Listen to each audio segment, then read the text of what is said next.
All right, so something interesting I saw earlier today, and it was this. It was from Pirate Nation. Originally, I saw this on LinkedIn because I went on my LinkedIn. I was getting notifications about stuff, so I was like, all right, let me check it out. Let me see what's going on with LinkedIn. And yeah, it's not looking good. So this came out, and it said a new survey shows that 44% of video game developers are thinking about leaving the industry. I know it's supposed to be the game industry, but I mean, nowadays everything is just the industry because everything is now going up to, depending on what the shareholder is, what they want, what higher leadership wants, not what the people want, not what the consumers want. So they said North America has been the most video game industry layoffs by far, especially in the United States and California. Originally, I'm from California. I'm gonna say that now. And good Lord, oh my goodness. Roughly 61% of all layoffs since the big wave began in 2022 have been in North America. 61%, way more than half. California alone accounted for half of global layoffs in the earlier years and still makes up around 27% of 2026 cuts so far. In 2026 to date, 55% of layoffs have hit North America compared to just 24% in Europe. The GDC 2026 State of the Game Industry Survey backs this up. 33% of US developers reported being laid off in the past 2 years, higher than the global average of 28%. 76% of UK devs are now considering leaving games entirely. It's stupid. That is really dumb. Like, because people that want to make a great game, they can't make a great game because then they get hounded over it, and then they'll get fired, and then being fired, you get blackballed from the game industry. So then you have no other choice but to be an indie dev. But then doing this stuff right here, you already have to be an indie dev. Like, this makes you want to be an indie dev and make your own game. The thing is, people just don't have money put off on the side to work on a game and everything. Like, it's going to take longer. Yes, you could still make a game. It's just going to take a very long time, probably like multiple years, because remember, you still have to work your day job to keep the lights on and for you to be able to work on that. So it's just, it's crazy that we're in this crazy time for the game, for just the industry in general.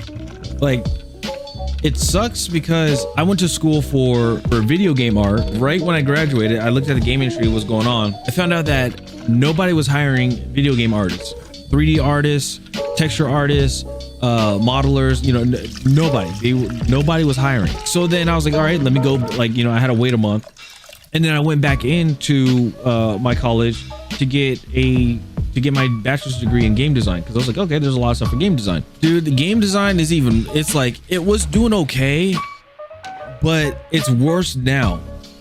The thing is, like, the only way for you to get a job in the game industry right now is either you have 3 to 5 years of experience and ship the game and stuff, and then second is the second one would be if you're in school. Because if you look at the game industry, there's a lot of them are just hiring interns. Why? Because you don't have to pay them much. Either you don't have to pay them at all, or you don't pay them much, and that's what it is. Entry levels are screwed. If you're entry level or a junior like myself, where you have like 1 to 2 years of experience, it's not enough. They won't hire you. Again, I can't remember if I told you guys about this story, but story time. Okay. So after working at EA, I was contracted there for a year. So it was 2024 to 2025 with a good chance that I can get extended for 6 months. What happened was, if you did good, if you did your job right, you get extended 6 months. We can only get slotted 10 months, or not 10 months, 18 months working there max. And then after that, we would have to leave, wait, and then if we want to come back, we have to wait 6 months and then reapply. So that's what people were doing for a while, and they were building up, their career and stuff for being QA tester. Some people actually wanted QA testing as a career. Like, people wanted to go up from there, like be a normal play tester, QA tester, then go up to like QA analyst, QA lead, things like that. That's the gist of everything, what was supposed to happen. But 2025, I believe this was in February, 2025, we got told that there is a hiring pause. Basically, what a hiring pause is, they can't hire anybody. No applications get locked out. If there was supposed to be an interview, sorry, got canceled, or yeah, just got canceled. I was gonna say postponed, but no, it got canceled. Everybody that's working there, if they want to, if their contract's about to end or like their term's about to end or whatever, they can't extend or reapply to stay longer. Their contract has to run out. That's what happened to us. We fulfilled our contract and then we couldn't reapply. We found out our job for QA testing in North America is being moved to other countries. It's being outsourced. Why? Because for us in general, right? Us in general, in the US, or for our job when I was a QA tester for Apex, was flat out $15 an hour. 15 bucks an hour, right? 9 to 5. It was a 9 to 5? I think it was 9 to 5. 9 to 5, $15 an hour, right? Now, 15 bucks in the United States isn't much. It can somewhat get you by, but it's not enough. $15 in Colombia is a lot. And I'm gonna pull this up. USD to, do they use pesos? Okay, so they use Colombian pesos, so cop. Okay, so USD to cop. So here we go. 3,611.54 Colombian pesos. That's equivalent to $1.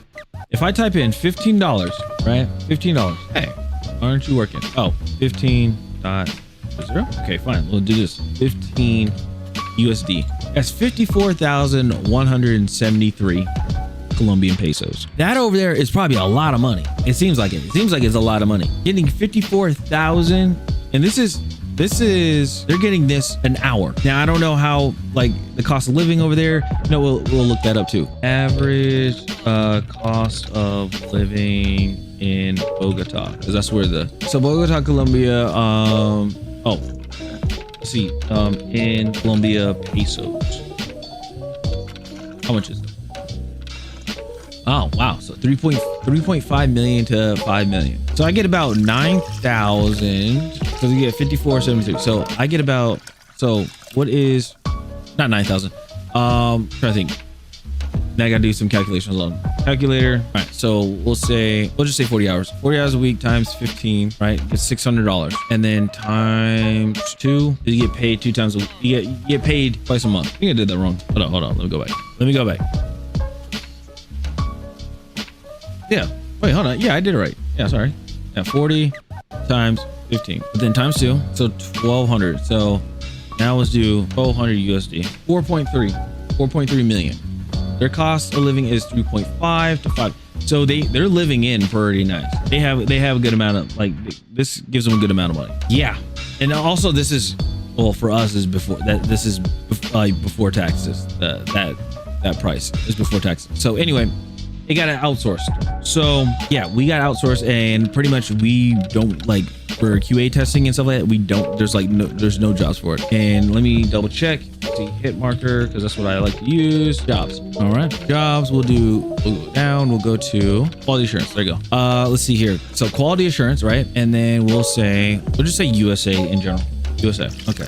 So, and then actually I guess we'll leave it there. So this is what QA. So QA, let's see here. Senior software systems engineer. Nope.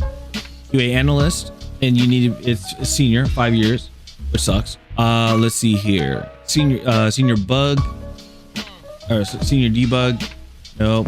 Looking for testers or anything QA right here.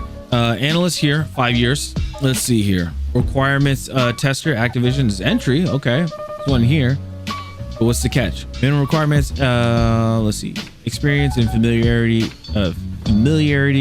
with multiple gaming platforms and genres. Experience with quality assurance testing of software projects desired. Understanding of software test cycle. Okay, so this one's good. Now, how much is it? $11 to $12. So this is also another thing. So it's $11 to $12 an hour. The cost of living here is approximately 67% higher than the national average and 19% higher than the California average. Housing is the primary expense, with median home prices around $1.4 million to $1.9 million. Average rent roughly $2,200 to $2,900 a month. A 2-bedroom apartment is roughly $2,400 a month. Then on top of that, you gotta remember that's just your home, which is insane. It's crazy. It's only your home. So it is insane to see. So $11.42 to $21 an hour in California. is nothing. It is nothing. Having this is nice, right? Having this job is nice. But the thing is, you would have to pick up a second job somewhere just to maintain living, which is insane. But yeah, if you just keep going through, I wish I could remove NVIDIA's. Let's just do this. 2K, Roblox, PlayStation, Naughty Dog, Watch Red. Any other ones? We'll do Rockstar.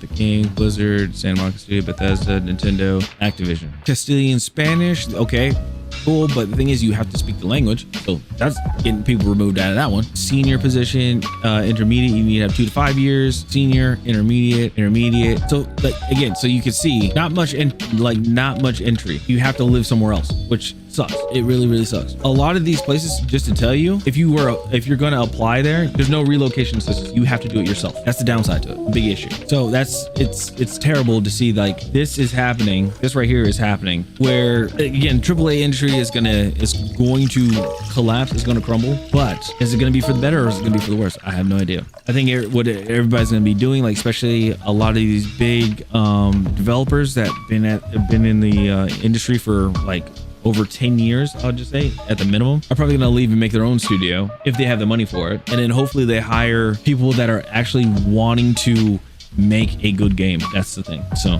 who knows? We shall see. Anyway, I just wanted to talk about this because this is insane. It's just insane to see like this is what's happening with the game industry just in the United States alone. This is pretty much just in the United States alone. And the fact is California is worse because again, everything is in California, which sucks. So let me know what you guys think in the comments down below, what you guys think about the whole thing in the game industry. Is there a way to make a turnaround? Me personally, I don't think there is, but unless they want to get rid of, all of their leadership and the middleman and actually start listening to, their consumers. But that's it. Top channel. See you guys later. Have a good one. Peace.